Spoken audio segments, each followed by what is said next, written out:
नमस्कार. राज्यात रोहिणी नक्षत्राने सुरुवात केली आहे आणि पावसाच्या बाबतीत हे पहिलं नक्षत्र असतं.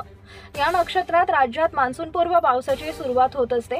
यंदा रोहिणी नक्षत्रात राज्यात मान्सूनपूर्व पाऊस जोर पकडेल का याचा सविस्तर आढावा घेण्यात आलाय. चक्रीवादळामुळे मध्य महाराष्ट्रातील कमी दाबाचे पट्टे नाहीसे झालेत आणि जोरदार वारे राजस्थानकडून खेचले जात आहेत. मध्य प्रदेशहून हे वारे उत्तर महाराष्ट्रातील काही भाग, मराठवाडा आणि विदर्भात पोहोचत आहेत. त्यामुळे विदर्भाच्या भागांमध्ये उष्णतेची लाट आलेली आहे. उत्तर महाराष्ट्र आणि मराठवाड्यातही तापमानात कमालीची वाढ झालेली दिसत आहे.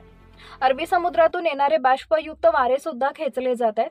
या वाऱ्यांचा वेग जास्त आहे आणि जेव्हा असा वाऱ्यांचा वेग जास्त असतो तेव्हा पावसाची शक्यता ओसरते. त्यामुळे मध्य महाराष्ट्रातील पश्चिम पट्ट्यात, कोकणाच्या भागामध्ये मात्र तापमान कमी होणार आहे. पण दोन सिस्टमांच्या वाऱ्यांचे जोड हे क्षेत्र मराठवाडा आणि पश्चिम विदर्भाच्या आसपास पाहायला मिळेल. त्यामुळे आज स्थानिक वातावरण तयार होऊन मराठवाड्यातील काही भाग, दक्षिण मराठवाडा आणि सोलापूरच्या आसपासच्या भागांमध्ये हलका पाऊस होऊ शकतो, परंतु मोठ्या पावसाची शक्यता नाही. पेरणीयोग्य पावसाची वाट पाहावी, धूळ पेरणी टाळावी आणि पेरणीपूर्वी बियाण्याची उगवण क्षमता तपासावी.